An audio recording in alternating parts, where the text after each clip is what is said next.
noite. Deus nos abençoe, nos guarde e nos livre desse mal que está rondando as nossas vidas. Eu quero falar aqui que no domingo eu falei a respeito da salvação,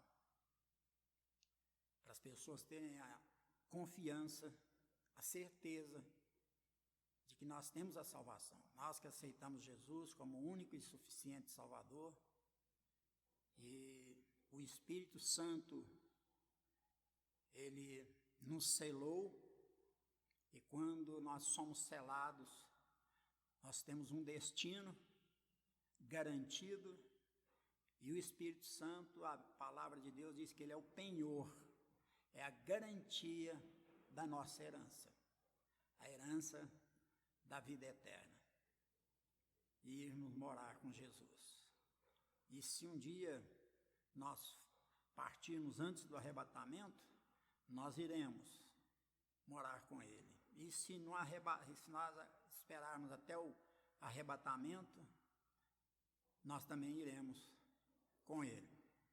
Isso está garantido na palavra de Deus. E eu mostrei isso no domingo. Mas as coisas não é tão simples igual pareceu que era. Por quê?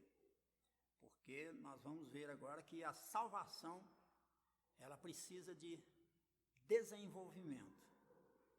E nós vamos agora para o livro, para a carta aos Filipenses, capítulo 2, no versículo 12,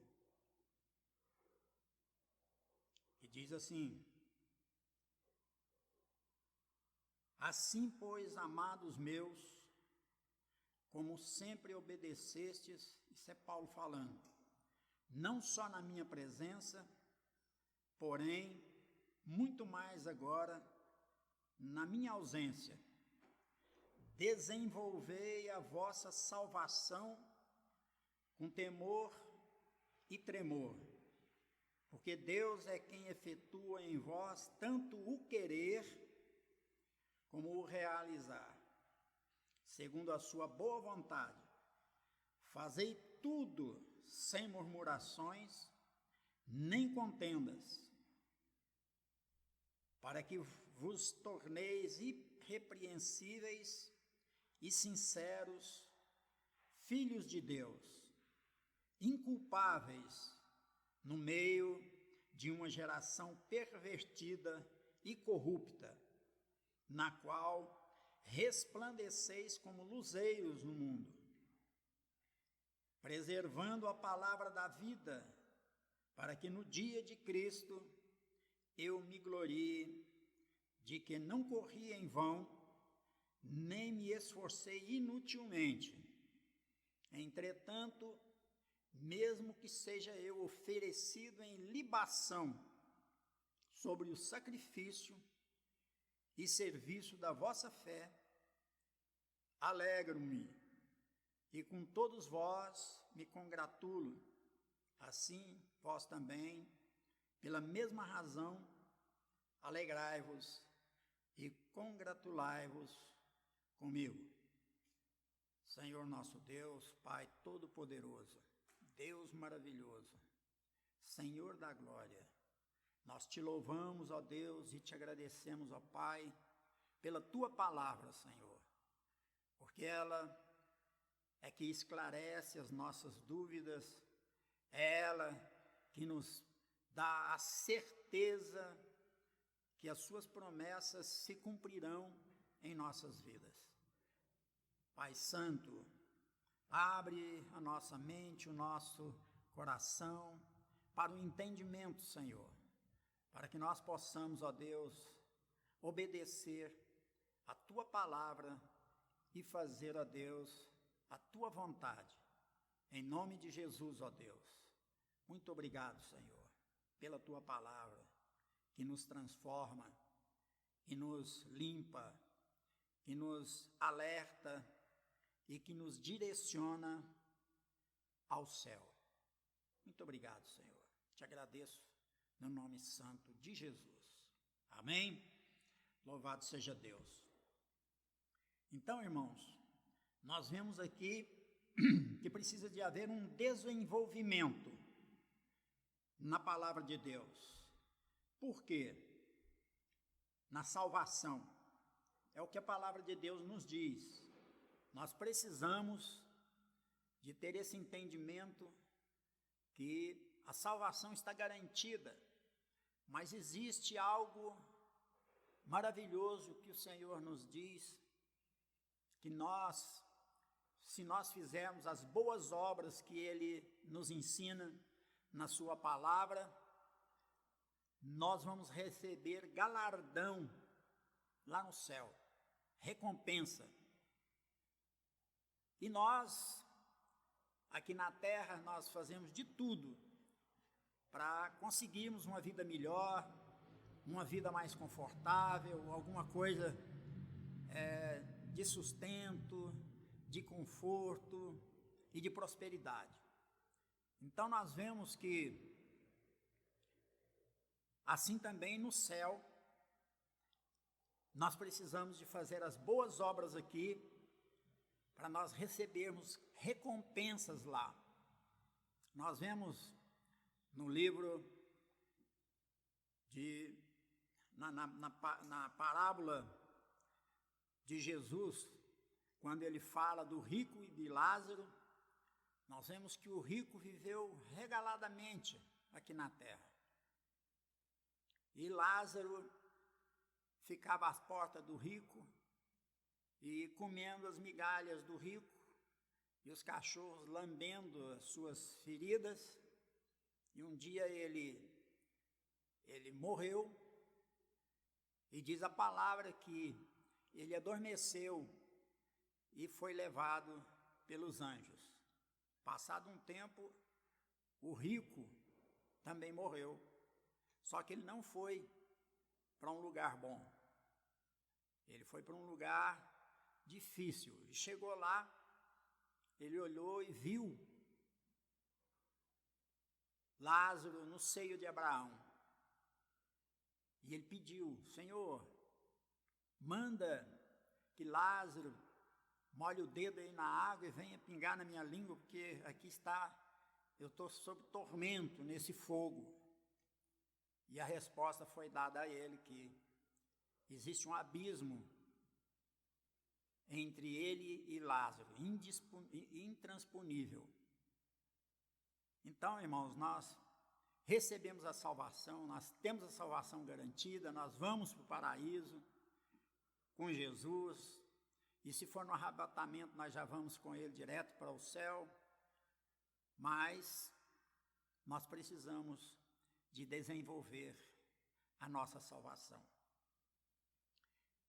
E nós, lendo aqui, nós vimos aqui Paulo falando: assim, pois, amados meus, como sempre obedecestes, não só na minha presença, porque às vezes as pessoas na presença do professor, do mestre, do pai, da mãe, eles fazem tudo certinho, mas quando eles viram as costas, aí já não é mais aquela obediência, né? Então, porém, muito mais agora na minha ausência, vocês obedecem, desenvolvei a vossa salvação com temor e tremor, porque Deus é quem efetua em vós tanto o querer como o realizar, sendo segundo a sua boa vontade. Fazei tudo sem murmurações. Nós não precisamos murmurar por nada, nós recebemos a vida, cada manhã o Senhor renova para nós as promessas dEle, e nós temos 24 horas para dedicar um tempo a Deus, e muitas vezes nós negligenciamos esse tempo a Deus. Se nós fôssemos dar 10% do nosso tempo para o Senhor, nós teríamos que dedicar para Ele todos os dias 2 horas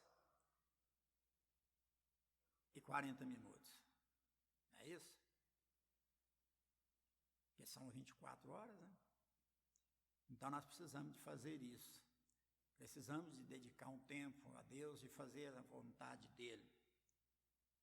Então ele diz: fazei tudo sem murmurações, sem contendas, para que vos torneis irrepreensíveis e sinceros, filhos de Deus, inculpáveis no meio de uma geração pervertida e corrupta. Será que nós estamos vivendo no meio dessa geração pervertida e corrupta? Só que a palavra de Deus diz: na qual resplandeceis como luzeiros no mundo. Nós temos que ser luz para o mundo. Nossa vida precisa de ser a nossa pregação.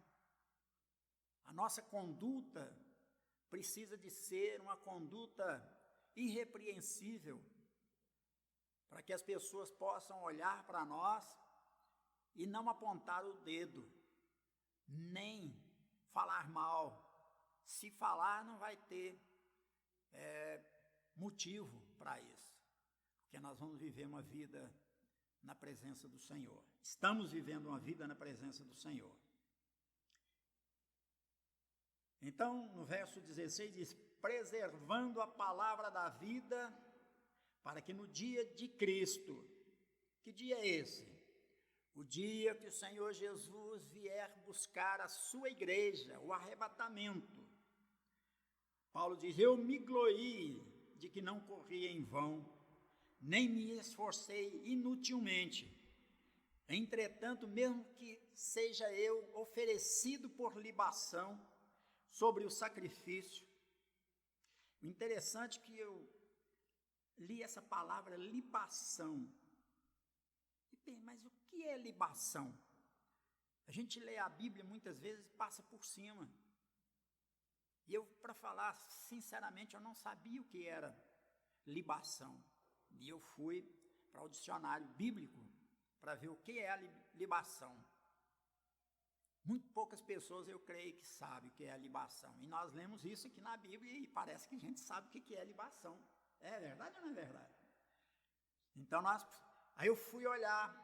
Libação é o ato de derramar vinho sobre o animal queimado.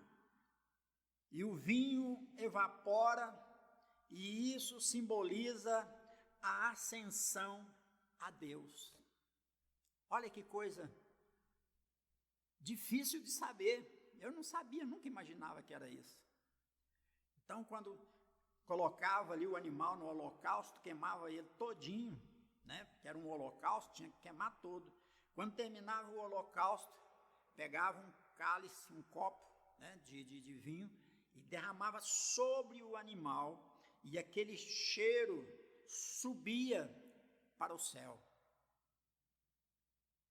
Eu nunca imaginava isso. Então, a palavra de Deus, nós precisamos de prestar atenção no que ela quer dizer. E depois eu ainda vou ver por que fazia isso. Hoje não deu tempo, vou ver direitinho por que eles faziam isso. Então, entretanto, mesmo que eu seja oferecido por libação sobre o sacrifício e serviço da vossa fé, isso é Paulo falando, alegro-me e com todos vós me congratulo, assim vós também, pela mesma razão, alegrai-vos e congratulai-vos comigo. Amém? Então eu fui lá em Romanos capítulo 12, porque aqui ele fala do desenvolvimento, desenvolvei a vossa salvação. E no capítulo 12 de Romanos, nós vamos ver aqui o que Paulo está falando. Diz assim, é o versículo 2 só, mas eu vou ler o 1 também.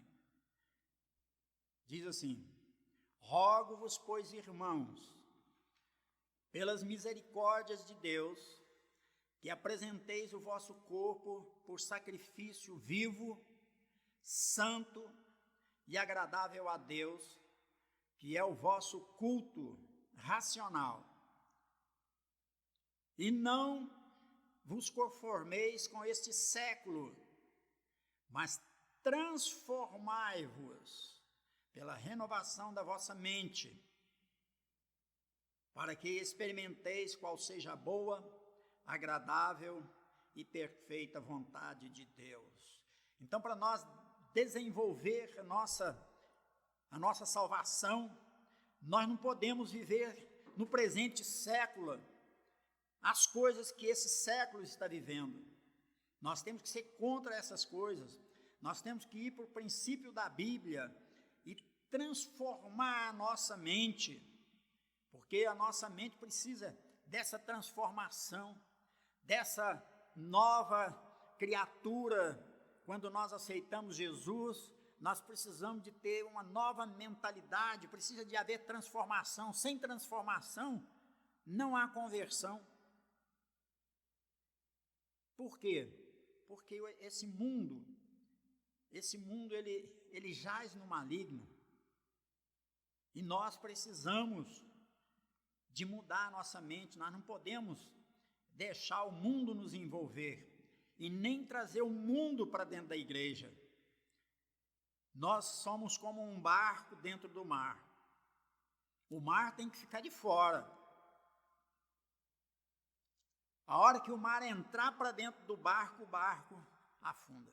Assim também é a igreja. Se nós deixarmos o mundo entrar na igreja, a igreja vai ser igual um barco, vai afundar, porque vai encher com o mundo, com a água do mar, e vai afundar, vai acabar. Se nós não ficarmos firmes, lutando contra o mundo, porque a palavra de Deus diz que quem é amigo do mundo é inimigo de Deus. Então nós precisamos de ter isso na nossa mente, e não nos conformar com esse século, mas transformar a nossa mente pela renovação, pela metamorfose. O pastor Moisés vivia falando esse verbo aqui, né? Botando ele metanoia, que é metamorfose, é uma transformação. Por quê? Porque nós vamos mudar completamente a nossa mente. É uma mente limpa, uma mente sem malícia, uma mente completamente dedicada a Deus. Amém? Louvado seja Deus. Vamos voltar lá em João, a carta de 1 João, capítulo 5. Nós vamos ver aqui algo que a palavra de Deus nos diz, no versículo 2 também. Diz assim: nisso conhecemos que amamos os filhos de Deus, quando amamos a Deus e praticamos os seus mandamentos. Nós precisamos nós temos que ter algo na nossa vida para obedecermos, e nós precisamos de obedecer ao nosso Deus, ao nosso Criador, porque foi Ele que nos fez. Isso é um mandamento de Jesus, no capítulo 14, verso 15 de João, do Evangelho de São João. Ele diz: se me amais, guardareis os meus mandamentos. E eu acho que nós amamos o Senhor, e Ele merece isso, e nós precisamos de amar Ele. Vamos rapidinho para o capítulo 16 de Marcos, Evangelho de São Marcos, 2 versículos, o 15 e o 16. Olha o mandamento que o Senhor nos dá. E disse-lhes: ide por todo o mundo, pregai o evangelho a toda criatura. Ide. Aqui é uma ordem. O ir aqui está imperativo. Jesus está nos dando uma ordem: ide por todo mundo e pregai o evangelho a toda criatura. Quem crer e for batizado será salvo. Quem, porém, não crer será condenado. Então, nós vemos que há mandamentos. A salvação está garantida, mas o mandamento está aqui na palavra de Deus para nós fazermos. Vamos voltar aqui um pouquinho em Mateus 28. E Deus nos dá uma grande ordenança, né? Ele nos dá uma ordenança aqui, um mandamento aqui. Ele diz assim: Jesus aproximando-se, capítulo 28, verso 18. Jesus aproximando-se, falou-lhes dizendo: toda a autoridade me foi dada no céu e na terra. Ide novamente, portanto, fazei discípulos de todas as nações, batizando-os em nome do Pai e do Filho e do Espírito Santo, ensinando-os a guardar, a obedecer todas as coisas que vos tenho ordenado. O Senhor nos ordena e nós temos que ensinar as pessoas a obedecer a palavra dele, o que ele nos manda falar. E eis que estou convosco todos os dias, até a consumação do século. Glórias a Deus. Aleluia, Jesus.